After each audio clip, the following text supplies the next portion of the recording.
tersebut dikarenakan kita itu udah mimpi basah gitu ya. Artinya kan kalau mimpi basah itu kan bukan sengaja-ngaja kita untuk mengeluarkan air nutfahnya tersebut, tetapi ya tidak sengaja karena memang kita berada di dalam keadaan tidur dan ketika bangun ada basahan. Nah, maka tidak batal puasanya. Ya cukup kita melakukan mandi besar dan kita tetap berada di dalam keadaan berpuasa seperti itu. Dan ini memang kenapa banyak bertanya kepada saya akan perihal hukum ini, berarti masyarakat di luaran sana banyak yang belum paham akan ilmunya. Mungkin karena berpikir bahwa setiap melakukan mandi besar itu harus pada waktu itu. Maksud saya ketika sudah berhubungan dengan suaminya itu maka harus mandi pada waktu itu. Itu sebetulnya tidak ada kewajiban ya. Jadi kalau misalkan para suami dan juga para istri bersetubuh, sebetulnya tidak ada kewajiban harus melakukan mandi besar pada saat itu. Enggak ada kewajiban. Itu hukumnya hanya sunnah saja, bukan kewajiban. Misalkan ibu itu digauli oleh suami ibu misalkan sekitar jam 10 malam gitu ya. Misalkan jam 11 malam gitu. Apakah harus mandi pada saat itu? Ya enggak harus mandi pada saat itu. Begitu. Karena kalau misalkan dipaksakan mandi pada saat itu juga kan efeknya bukan kalakah bagus untuk badan kita gitu. Justru kalau menurut Kesehatan Tibun Nabawi, kalau misalkan kita mandi sekitar jam 4 sorean gitu ya, ataupun jam setengah 5-an lah, sampai sekitar jam 12 malam, itu efeknya kurang baik sekali kepada tubuh kita. Jadi kalau misalkan kita mandi maghrib-maghrib gitu, itu tidak akan membaikkan kepada tubuh kita. Justru yang dianjurkan itu adalah mandi ketika sekitar jam 12 malam ke sana.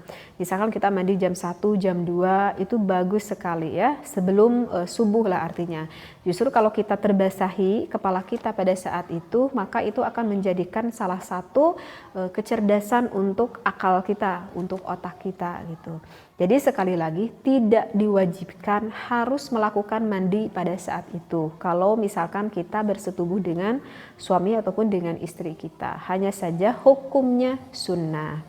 Tapi gimana nih misalkan aku tidur itu membawa hadas besar gitu ya, maka bisa dilakukan kita berwudu saja. Kalau misalkan kita nggak mau pengen melakukan mandi pada saat itu, maka bisa diganti dengan berwudu saja. Dan nanti ketika subuh kita bangun ya baru kita melakukan mandi besar gitu. Nah kalau misalkan kita nih contoh sedang berpuasa gitu ya, misalkan saya yang bayangin itu ibu-ibu gitu ya. Misalkan ketika bangun misalkan jam setengah 4 gitu ya. Aduh dan ibu-ibu tuh berpikir kalau aku mandi dulu aku tuh belum masak, aku tuh belum ngebangunin anak-anak, aku tuh belum nyiapin ini itu gitu. Dan aku tuh takut nanti pada kesiangan anak-anak karena aku belum ada persiapan. Sehingga apakah boleh bagi ibu-ibu tersebut lebih memilih untuk mempersiapkan imsak keluarganya daripada melakukan mandi besar dulu? Maka itu hukumnya boleh ya. Jadi untuk ibu-ibu kalau misalkan waktunya itu udah agak mepet banget, itu lakukan saja persiapan untuk imsak, misalkan masak apa gitu ya, terus ngebangunin anak gitu kan, maka lebih baik lakukan saja itu dulu ya. Maka setelah itu misalkan udah beres makan tapi nggak keburu mandi besar, maka bisa dilakukan mandi besar meskipun sudah keburu adzan subuh.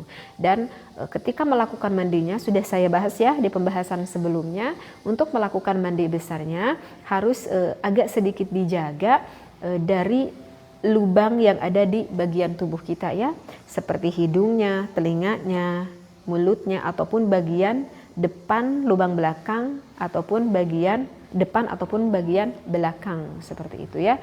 Dan ini nggak perlu dijelaskan lagi ya karena sudah saya jelaskan. Jadi hukumnya apa? Sah puasanya ya. Mudah-mudahan apa yang saya sampaikan ini bisa membantu kepada kalian semuanya, yang lebih khusus yang bertanya kepada saya. Mudah-mudahan bisa difahami. Wabillahi taufiq wal hidayah. Wassalamualaikum warahmatullahi wabarakatuh.